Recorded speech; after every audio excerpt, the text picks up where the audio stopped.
Good morning, everyone. In today lecture, uh, we discuss about metallic bonds. In this lecture, we discuss about the metallic bonds and also along with metallic bonds. First topic is electron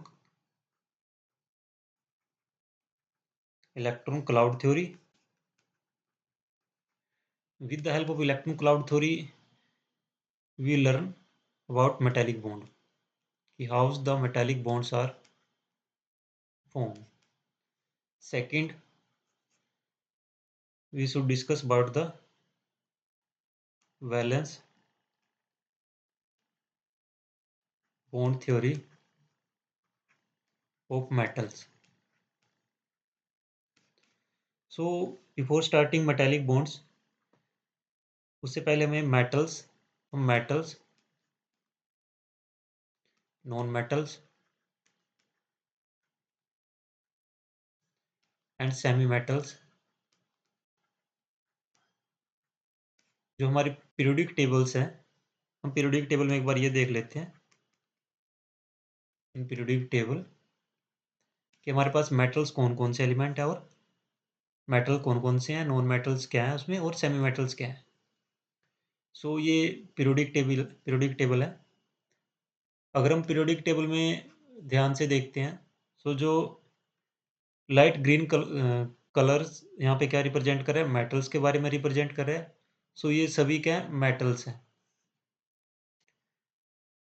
ये यहाँ पे हमारे पास S block elements हैं. This one is S. ये D block है यहाँ पे P block and this one is F block element. ये सभी मेटल्स हैं. Okay, and also these are also metals. ये हमारे पास सेमी मेटल्स हैं in periodic tables.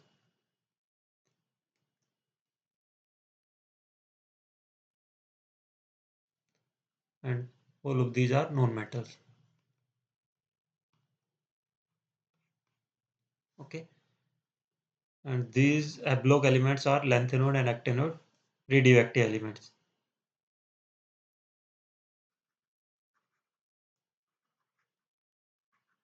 All of these are radioactive elements. इनको हम lanthanode actinoids भी बोलते हैं. So periodic table के अकॉर्डिंग क्या है, ये हमारे पास metals हैं. These are d block elements. Transition metal भी हम इनको बोलते हैं. Semi metals, these are non metals and these are radioactive elements. So metals की अगर हम बात करें, metals की कुछ distinct properties हैं. Metals have some distinct properties. First one is metal have high electrical and thermal conductivities. Simple अगर हम आयरन की बात करें, iron have both properties, electrical conductivity and thermal conductivity. Thermal means heat and electricals की अगर हम बात करें, इलेक्ट्रॉन्स या सिंपली मैं अगर आपको बताऊं करंट की आप कह सकते हैं. Okay, so metals have high electrical and thermal conductivities. Second one क्या है, जो हमारे पास ईच मेटल एटम्स है दैट इज सराउंडेड यो, और हम कह सकते हैं कि ईच मेटल एटम्स का जो मेटेलिक क्रिस्टल है उसका हाई कोऑर्डिनेशन नंबर है. हाई कोऑर्डिनेशन नंबर क्या होता है कि जो मेटल के साथ दो atom that are directly bonded. अगर मैं यहाँ पे इसकी अगर हम बात करते हैं, कोबाल्ट सेंटर में और उसके साथ क्या अमोनिया लिगेंड्स हैं, तो इसका कोऑर्डिनेशन नंबर कितना हो गया, 1 2 3 4 5 6. Coordination number 7 8 and this one has 1 2 3 4 5 6 7 8 9. So each metal in metallic crystal has a very high coordination number 8 or 12, or we can say that each atom is surrounded by large number of other atoms. Coordination number 7 8 9 जो यहाँ पे लिखा हुआ है. Second अगर हम बात करते हैं जो मेटल्स हैं उनकी लो आयनाइजेशन एनर्जी होती है। Each metal shows low ionization energy. Ionization energy क्या होती है कि the amount of energy required to remove the most loosely bounded electron from the atom in the gaseous state. Ionization energy की definition क्या है? The amount of energy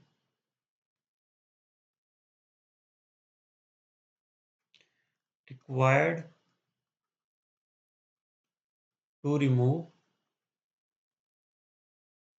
the amount of energy required to remove the most loosely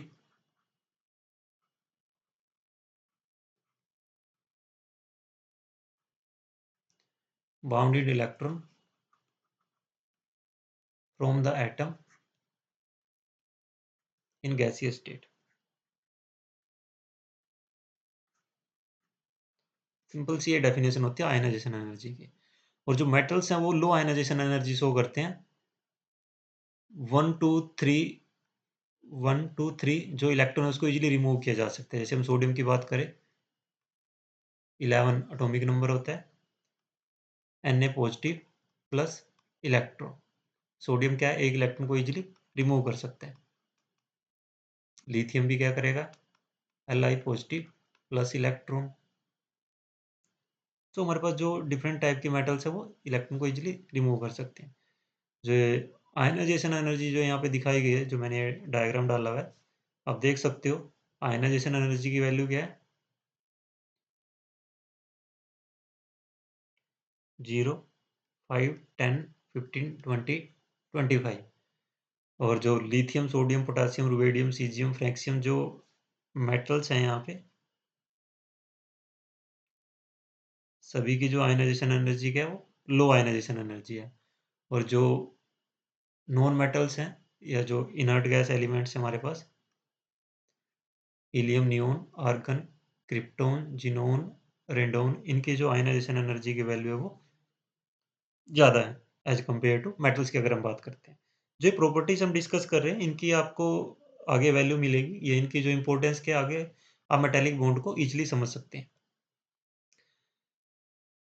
next हम बात करें जो metals हैं easily कंडक्शंस रहता है। कंडक्शंस में जो उसमें से इलेक्ट्रॉन्स की अगर हम बात करें या जो हीट है वो इजीली कंडक्ट उसमें से इजीली पास ऑन हो जाता है।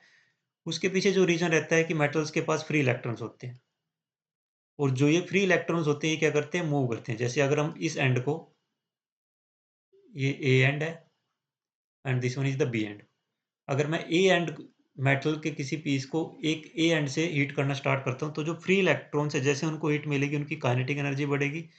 काइनेटिक एनर्जी बढ़ेगी तो उनका कोलिजन बढ़ेगा, कोलिजन बढ़ने से उनकी मूवमेंट बढ़ेगी, और वो क्या करते हैं एक दूसरे के साथ कोलाइड करते हैं। ड्यूरिंग कोलिजन वो क्या करेगा, उसको एनर्जी ट्रांसफर करेगा। 1 सेकेंड।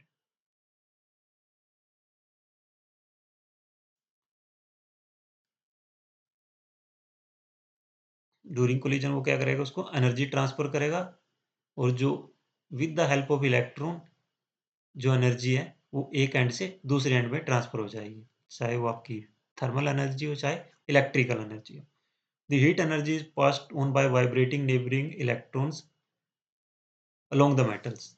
वो एक दूसरे के साथ कोलाइड करेंगे या वो वाइब्रेट करेंगे, वाइब्रेट करने से भी वो क्या करेंगे, दूसरे के साथ एनर्जी ट्रांसफर करेंगे। So metals have conduction in metal. Conduction means क्या है कि वहाँ पे इसकी इलेक्ट्रिकल कंडक्टिविटी भी होती है और थर्मल कंडक्टिविटी भी यहाँ पे दोनों पोजीशन रहती है। सो आफ्टर दैट अगर हम बात करें इसमें एक पॉइंट और है, फोर्थ या थर्ड पॉइंट आप उसको कह सकते हो। Metal atoms have small core charges. Metal atoms have small core charges.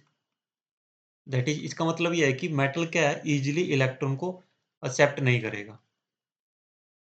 आपने मेटल पे नेगेटिव चार्ज देखा भी नहीं होगा। मैं मोस्टली जो आपको मेटल्स मिलेंगी वो पॉजिटिव चार्ज के साथ आपको मिलेंगी। जो नॉन मेटल्स हैं वहाँ पे नेगेटिव चार्ज जनरली रहता है। जैसे ऑक्सीजन पे नेगेटिव हो गया, कार्बन पे भी नेगेटिव हो जाता है, CH3 नेगेटिव या CH4 नेगेटिव आपने देखा हो। सॉरी, CH4 नेगेटिव नहीं होगा, CH3 नेगेटिव या CH2 नेगेटिव। तो metal atoms have small core charges, that means कि metals have low tendency to accept electron to form M negative ions, कि मेटल की जो टेंडेंसी है वो बहुत ही कम है कि वो इलेक्ट्रॉन को एक्सेप्ट करेगी। इसलिए जो हमारे पास मेटल्स हैं उनकी जो आयनाइजेशन एनर्जी है उसकी वैल्यू क्या है? लो है, क्योंकि वो इलेक्ट्रॉन को लूज़ करना उसके लिए आसान है एज़ कंपेयर टू एक्सेप्ट करना, कि जो मेटल है वो ईज़िली इलेक्ट्रॉन का लॉस होगा, ना कि वहाँ पे एक्सेप्ट नहीं हो करेगी, वो ईज़िली इलेक्ट्रॉन को एक्सेप्ट नहीं करेगी। ओके, सो इसके बाद हम ये कुछ मेटल्स की प्रॉपर्टी थी कि लो आयनाइजेशन एनर्जी होती है, जो एटम है उसके पास हाई कोऑर्डिनेशन नंबर होता है, इलेक्ट्रिकल थर्मल कंडक्टिविटी होती है। इसके बाद हम बात करते हैं according to electron cloud theory के अकॉर्डिंग क्या है? According to electron cloud theory अगर हम बात करते हैं, according to electron cloud theory, जो इलेक्ट्रॉन क्लाउड थ्योरी दी गई थी वो सबसे पहले ड्रूड ने 1900 में प्रपोज की थी।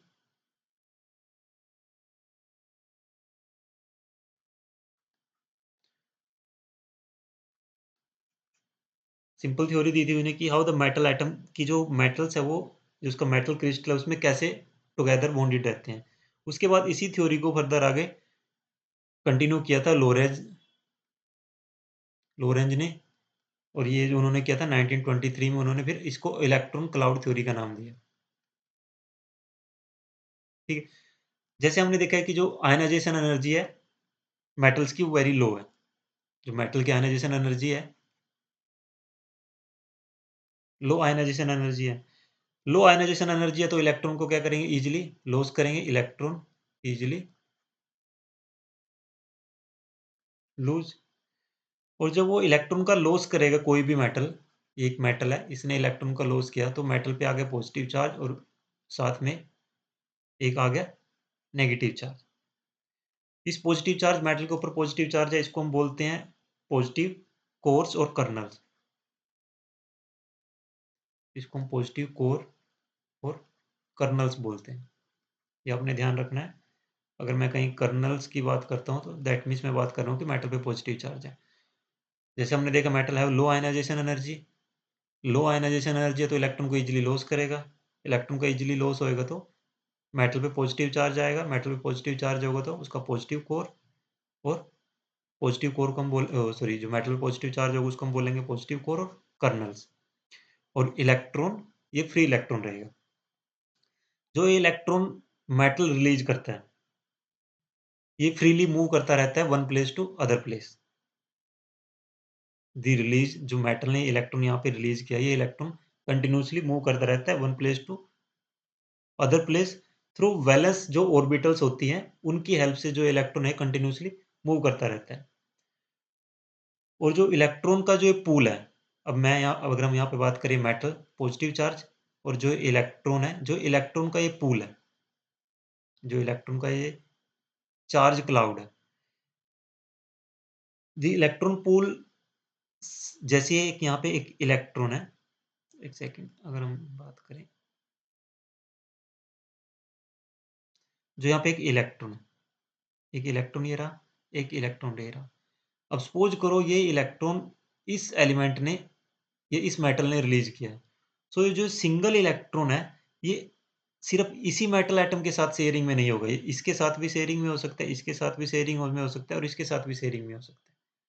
सो हम कह सकते हैं कि the electron pool is shared by all the ions simultaneously, कि जो ये इलेक्ट्रॉन का जो पूल है, ये सभी आयन्स उसको क्या करेंगे? साइमल्टेनियसली शेयर करेंगे। ठीक है? इसी को हम बोलते हैं मेटालिक बॉन्ड। ठीक है? ये तो एक्सप्लेनेशन क्या हुई? अगर हम बात करें, metal have low ionization energy, so they easily lose electron, and the positive charge atom is called positive cores or kernels, and the electron released by the metal atom freely move from one place to other, through valence orbital, and the electron pool is shared by all the atom, yeah, all the ions simultaneously, and this sharing is called metallic bond. Okay, according to electron cloud theory, Lorentz ने क्या कहा कि metal consist of positive ion packed together as closely as possible in regular geometry pattern. कि जो metals के पास जो positive ions हैं, दिस वन इज दिस, ये क्या क्लोजली पैक्ड है, और क्लोजली पैकिंग में भी क्या रहेगा, एक रेगुलर पैटर्न रहेगा, इरेगुलर पैटर्न नहीं रहेगा। ठीक है। And metals are immersed in a sea of valence electron. Metals क्या है, वैलेंस इलेक्ट्रॉन आप यहाँ पे देख सकते हो कि एक पूरा एक सी है, वैलेंस इलेक्ट्रॉन का एक समुंदर है। उस समुंदर में जो इलेक्ट्रॉन्स के जो समुंदर है वैलेंस इलेक्ट्रॉन का, उसके अंदर मेटल एटम्स है, और ये मेटल एटम्स, ये मेटल्स पे पॉजिटिव चार्ज, और ये इलेक्ट्रॉन ये आया कहाँ से, ड्यू टू मेटल की प्रॉपर्टी की वजह से, कि मेटल की जो आयनाइजेशन एनर्जी होती है वो उसकी वैल्यू लो है। और जो वैलेंस इलेक्ट्रॉन ये फ्रीली मूव करता रहता है। जो इलेक्ट्रॉन है, ये जो फ्री इलेक्ट्रॉन है वो कंटिन्यूसली मूव करता रहेगा। Valence electron are move freely in the vacant valence orbital. And जो ये पॉजिटिव चार्ज और जो इलेक्ट्रॉन है, इलेक्ट्रॉन का जो सी है, उसमें जो आयंस साइमल्टेनियसली उसके साथ वो शेयर कर रहा है, जो अट्रैक्टिव फोर्सेस इन दोनों को बाइंड किए हुए हैं, उसी को हम बोलते हैं metallic bond. The attractive forces that binds the metal ion to the mobile electron. Mobile electron means यहाँ पे जो वैलेंस इलेक्ट्रॉन, वैलेंस इलेक्ट्रॉन है, या जो आयनाइजेशन एनर्जी, जब उसकी लो आयनाइजेशन एनर्जी होने की वजह से जो इलेक्ट्रॉन रिलीज है, ठीक है, उसको हम बोलते हैं मेटालिक बॉन्ड। तो सिंपली आप में समझ में आ गया होगा कि मेटालिक बॉन्ड बनता कैसे है।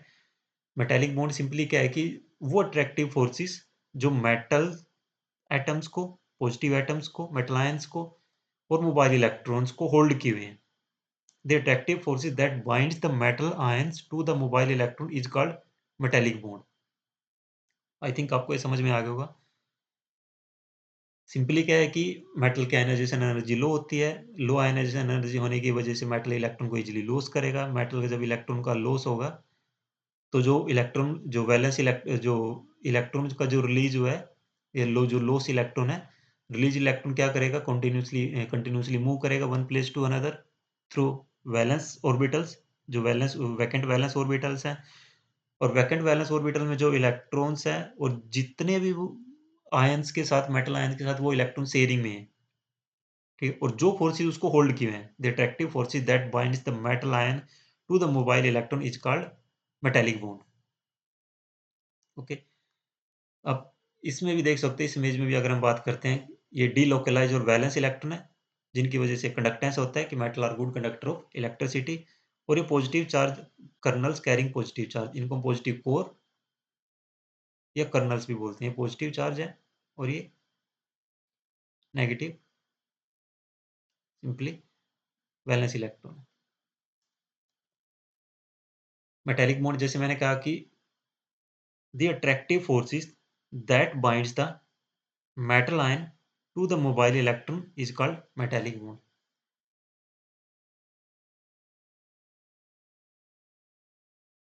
The attractive forces that binds the metal ion to the mobile electron is called metallic bond. Okay, ये हो गया मेटालिक बॉन्ड। ये मेटल आयंस है, ये फ्री इलेक्ट्रॉन है, फ्री वैलेंस इलेक्ट्रॉन। ठीक है, ये मेटल आयन इस नेगेटिव चार्ज के साथ बाइंडिंग में है, ये भी इसके साथ बाइंडिंग में, ये भी इसके साथ बाइंडिंग में, ये इसके साथ बाइंडिंग में। मैंने पहले भी कहा था कि जो इलेक्ट्रॉन है और जो मेटल आयंस है, ये जो इलेक्ट्रॉन का एक पूरा सी है, उसके अंदर मेटल आयंस होते हैं, और वही उसको मेटेलिक बॉन्ड वहाँ पे बना रहे हैं। कुछ प्रॉपर्टीज जो हमने पहले भी डिस्कस की थी, पहले मैंने कहा था कि उसकी कुछ डिस्टिंक्ट प्रॉपर्टीज होती हैं। ठीक है, पहले मैंने सिंपली कहा था कि metal have high electrical and thermal conductivity. अब आपने देख लिया कि जो मेटल आयंस होते हैं उसके साथ फ्री इलेक्ट्रॉन्स होते हैं। मेटल आयंस क्या होता है, अपनी पोजीशन पे फिक्स होते हैं, और जो डीलोकलाइज जो वैलेंस इलेक्ट्रॉन है, जो कंटिन्यूसली मूव कर रहे हैं वन प्लेस टू अनदर, इसकी वजह से मेटल हाई इलेक्ट्रिकल और थर्मल कंडक्टिविटी शो करता है। ठीक, सिंपली क्या है कि जब हम इलेक्ट्रिक फील्ड अप्लाई करते हैं between the two end of metal ion, एक ए एंड ये है, एक बी एंड ये है, ठीक है? तो जो मोबाइल इलेक्ट्रॉन है वो क्या करेंगे? पॉजिटिव एंड की तरफ मूव करना स्टार्ट करेंगे। सपोज़ करो यहाँ पे एनोड है और ये कैथोड है। क्योंकि हम इलेक्ट्रिकल कंडक्टिविटी की बात कर रहे हैं। इलेक्ट्रिकल कंडक्टिविटी दैट मीन्स हम उसको कुछ करंट प्रोवाइड करेंगे। हमने कैथोड साइड से उसको करंट प्रोवाइड किया। तो इस साइड से क्या होगा? नेगेटिव चार्ज इस साइड मूव करना स्टार्ट करेगा। ये इलेक्ट्रॉन्स पे नेगेटिव चार्ज है, ये नेगेटिव चार्ज पॉजिटिव की तरफ मूव करेगा। नेगेटिव इलेक्ट्रोड उस पे नेगेटिव चार्ज है। So with application of electric field क्या होता है कि जो इलेक्ट्रॉन फील्ड मूवमेंट इलेक्ट्रॉन्स है वो मूवमेंट करेंगे तो इलेक्ट्रिकल जो करंट है उसको पास करेंगे from A point to B point. दूसरा एक क्या है कि जब हम टेम्परेचर बढ़ाते हैं, अगर टेम्परेचर इंक्रीज हो जाए, टेम्परेचर इंक्रीज होने से जो इलेक्ट्रिकल कंडक्टिविटी है वो डिक्रीज हो जाएगी।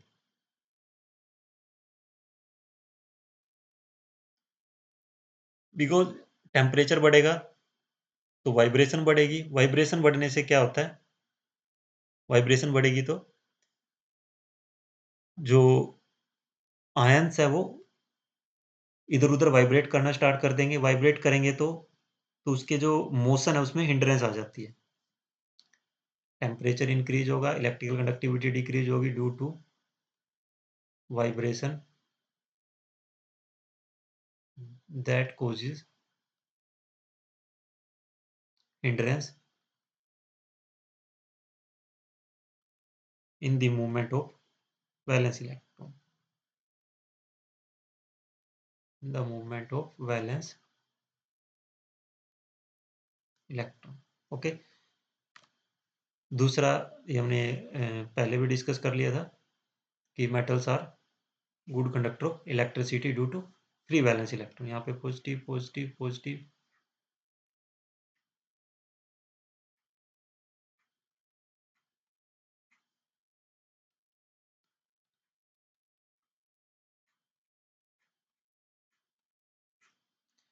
और यहाँ पे क्या होते हैं? फ्री वैलेंस इलेक्ट्रॉन होते हैं।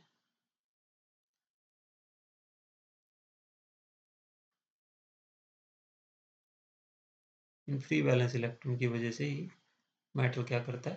कंडक्टिविटी शो करता है। ये मेटल आयन है। इस तरह से आप इसको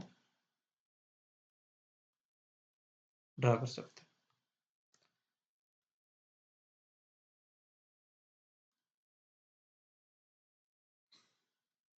नेक्स्ट अगर हम बात करें, उसके बाद नेक्स्ट हमारा जो टॉपिक आता है वो आता है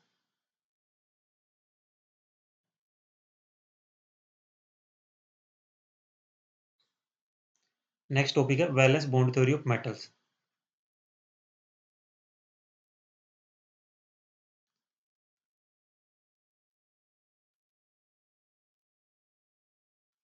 valence bond theories of metal.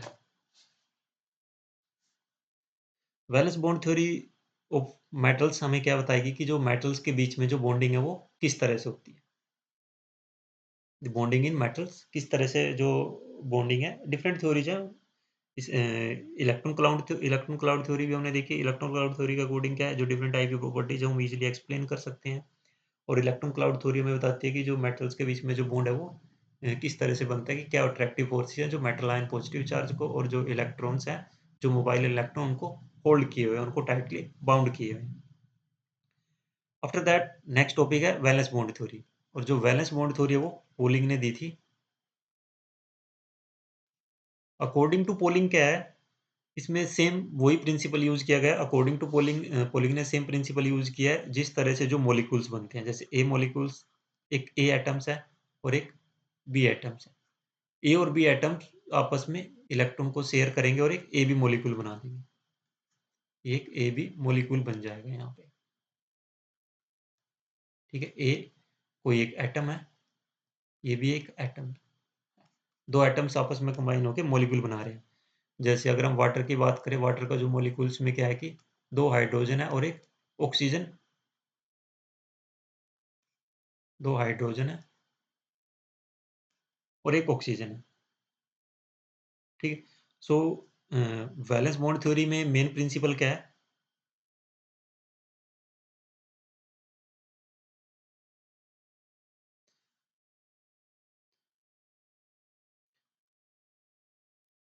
The main principal क्या है, क्या है कि electron sharing to form covalent bond between the atom in metal is similar to the formation of molecule from atom. That means अगर मैं इसको राइट करता हूँ, electron pairing to form covalent bond between the atoms in a metal is similar to the formation of discrete molecules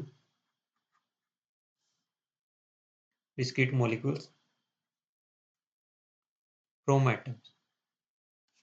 that means जिस तरह से molecules बनता है, सेम उसी तरह से इलेक्ट्रॉन की शेयरिंग होती है कोवलेंट बॉन्ड बनाने के लिए between the atoms of a metal, कि जो एटम्स हैं मेटल के, जैसे लिथियम लिथियम इनके बीच में जो कोवलेंट बॉन्ड बन रहे हैं, ठीक है, सेम उसी तरह से है जैसे कोई दो एटम्स है ए प्लस बी, एक ए बी डिस्क्रीट मॉलिक्यूल बना रहे हैं, सेम प्रिंसिपल उसी तरह से। बट सिर्फ एक डिफरेंस क्या है इन दोनों के बीच में, जब मेटल्स में हम वैलेंस बॉन्ड थ्योरी की बात कर रहे हैं, वैलेंस मीन्स कि वहाँ पे वैलेंस इलेक्ट्रॉन्स हैं। मेटल्स में जब हम वैलेंस बॉन्ड थ्योरी की बात कर रहे हैं, that means according to Pauling क्या है कि there is shortage of valence electron. सिर्फ मेन डिफरेंस क्या है, मेन डिफरेंस क्या है, otherwise all the things are same. Main difference क्या, there is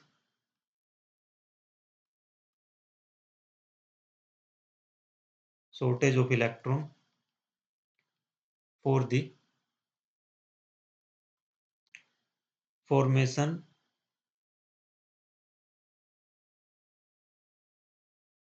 for the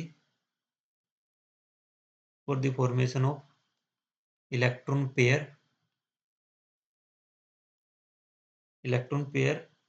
or covalent bond between the atoms in the metals। कि metals के जो atoms हैं, जैसे लिथियम और लिथियम के बीच में जो कोवलेंट बॉन्ड बन रहा है, वहां पे इलेक्ट्रॉन की शॉर्टेज है, शॉर्टेज ऑफ इलेक्ट्रॉन। जो शॉर्टेज ऑफ इलेक्ट्रॉन है उसको भी हम देखेंगे कि वहां पे शॉर्टेज ऑफ इलेक्ट्रॉन क्यों कहा गया है, अब हम उसको भी आगे समझेंगे। सो शॉर्टेज ऑफ इलेक्ट्रॉन के अकॉर्डिंग क्या है कि अगर हम एग्जांपल की बात करें, फॉर एग्जांपल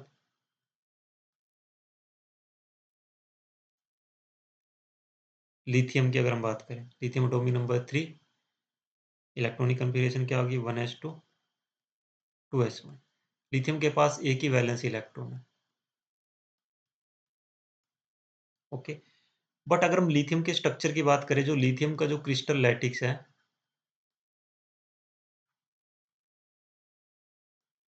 लिथियम का क्रिस्टल लैटिक्स का जो स्ट्रक्चर क्या है, बॉडी सेंटर्ड क्यूबिक, ठीक है, बॉडी सेंटर्ड क्यूबिक है। दैट मीन्स क्या है कि एक lithium atom, one lithium atom is surrounded by 8 lithium atom। That means अगर एक लिथियम एटम को हर एक लिथियम एटम के साथ बॉन्ड फॉर्मेशन करनी है, दैट मीन्स 16 इलेक्ट्रॉन की रिक्वायरमेंट है, ओके। क्योंकि जैसे अगर हम बात करें, एक इलेक्ट्रॉन यहाँ पे है, एक इलेक्ट्रॉन यहाँ पे है, इसके बीच में बॉन्ड बन रहा है तो 2 इलेक्ट्रॉन की रिक्वायरमेंट है, दैट मीन्स यहाँ पे 16 इलेक्ट्रॉन की रिक्वायरमेंट है, ठीक है। बट एक्चुअल में है क्या लिथियम का, अगर मैं स्ट्रक्चर ड्रा करूं।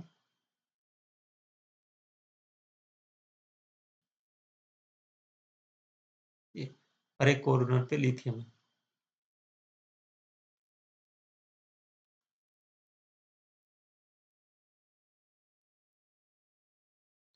एक दो तीन चार पाँच छः सात आठ, और एक सेंटर में,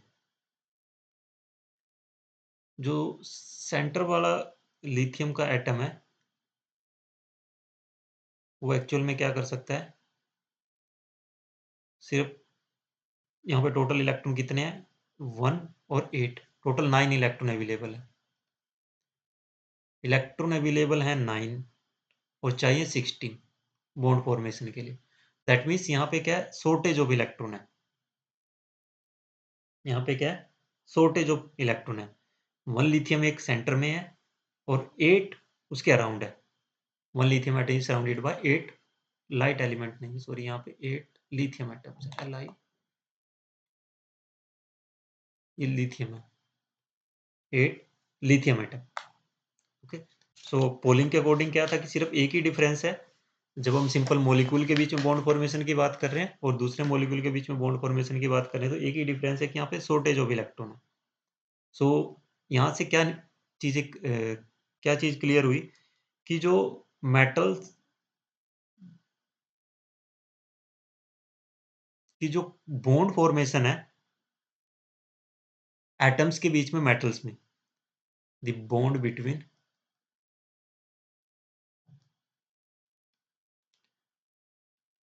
atoms of the metal is not localized covalent bond, not localized covalent bond, it is delocalized like benzene, delocalized covalent bond, कि जो क्योंकि शॉर्टेज ऑफ इलेक्ट्रॉन है, दैट मीन्स जो इलेक्ट्रॉन जो कोवलेंट बॉन्ड है वो कंटिन्यूसली डीलोकलाइज फॉर्म में है, और उसी को रिप्रेजेंट करने के लिए यहाँ पे दिखाया गया है। दैट मीन्स जब इस लिथियम एटम और लिथियम एटम के बीच में बॉन्ड फॉर्मेशन है, इन दोनों के बीच में, दैट मीन्स ये बॉन्ड इधर मूव कर रहा है और ये बॉन्ड इधर मूव कर रहा है और यहाँ पे बॉन्ड फॉर्मेशन हुई है। ठीक है, ये हम दूसरा कह सकते हैं कि no one atom can form two bond simultaneously. जैसे एक ये एटम है, ये एक एटम है, जो एक सिंगल एटम है, no one atom can form two bonds simultaneously.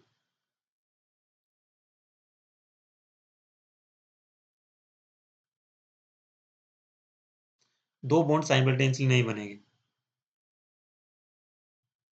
Okay, ये यहाँ पे, ये यहाँ पे। दूसरा क्या हो सकता है, ये इधर मूव करेगा। नेक्स्ट इसमें क्या पॉसिबिलिटी हो सकती है कि ये इधर मूव कर जाए। ओके, इसके बाद इसमें बनेगा क्या, ये वाला, ये इधर मूव कर जाए तो ये यहाँ पे बन गया, लेकिन उस सिचुएशन में क्या होगा कि यहाँ पे नेगेटिव चार्ज आ जाएगा, इस पे नेगेटिव चार्ज और इस पे पॉजिटिव चार्ज। दूसरा क्या हो सकता है, अगर मैं, सॉरी,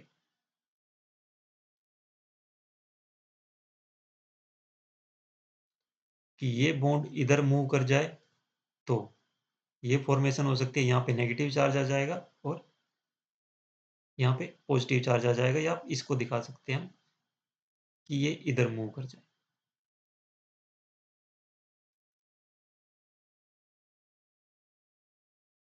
दैट मीन्स इसको मैंने यहाँ पे रिमूव कर दिया, तो उस केस में क्या है,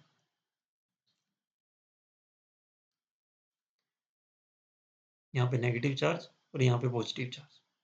तीसरी सिचुएशन क्या हो सकती है कि ये इधर मूव कर जाए, थर्ड केस क्या हो सकता है, ये इधर मूव जाए तो यहाँ पे पॉजिटिव चार्ज आ जाएगा, ये पॉजिटिव चार्ज और ये पॉजिटिव चार्ज। दैट मीन्स क्या है कि जो बॉन्ड है, जो इलेक्ट्रॉन्स है, वो कंटिन्यूसली शिफ्टिंग में है, और एक तरह से ये रेजोनेटिंग स्ट्रक्चर हो गया, रेजोनेटिंग स्ट्रक्चर ऑफ लिथियम। और हमें पता है कि जितने ज़्यादा रेजोनेटिंग स्ट्रक्चर बनेंगे मॉलिक्यूल की स्टेबिलिटी उतनी ही ज़्यादा होगी।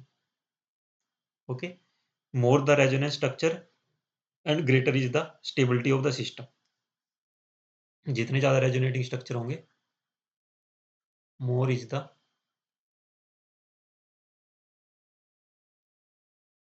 Resonating structure leads to the greater stability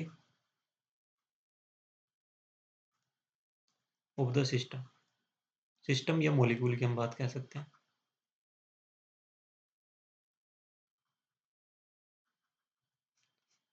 जितने ज़्यादा रेजोनेटिंग स्ट्रक्चर बनेंगे उतनी ही ज़्यादा मॉलिक्यूल की स्टेबिलिटी होगी।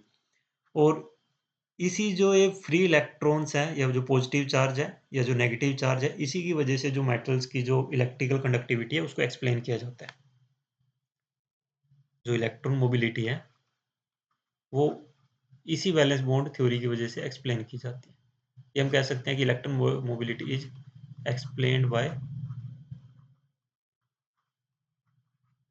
By this valence bond theory of metals. But जो वैलेंस बॉन्ड थ्योरी है इससे सिर्फ क्वालिटेटिव आइडिया आपको मिल सकता है, क्वालिटेटिव एनालिसिस हो सकता है, but there is no quantitative explanation या क्वांटिटेटिव एनालिसिस कुछ भी नहीं होगा। सो अगर हम इसमें बात करें only the qualitative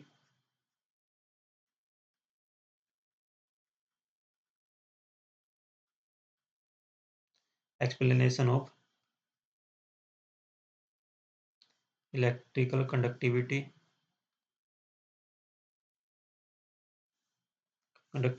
explained by valence bond theory and no quantitative explanation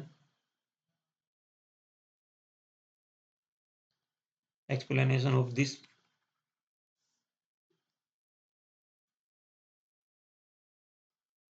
properties of metals। So valence bond theory क्या है? Only just qualitative qualitative idea आपको दे सकती है कि जो इलेक्ट्रिकल कंडक्टिविटी मॉलिक्यूल्स की होगी, but there is no quantitative explanation कि उसमें जो इलेक्ट्रिकल कंडक्ट है वो किस क्वांटिटी के साथ उसमें जो फ्लो करेगा, इलेक्ट्रिकल कंडक्टिविटी की जो इलेक्ट्रिकल कंडक्टेंस है, इलेक्ट्रिकल कंडक्टिविटी है, उसकी वैल्यू क्या होगी। सिर्फ क्वालिटेटिव एक्सप्लेनेशन आपको मिलेगी कि the metal shows electrical conductivity but no quantitative explanation. So इस वीडियो लेक्चर में हमने metallic bond,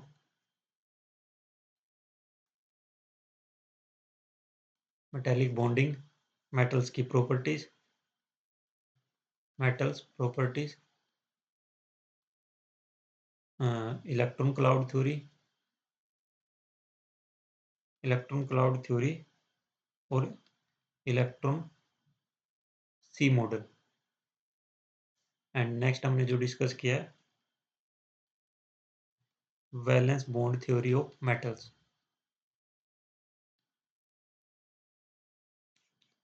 so I hope ये आपको समझ में आया होगा।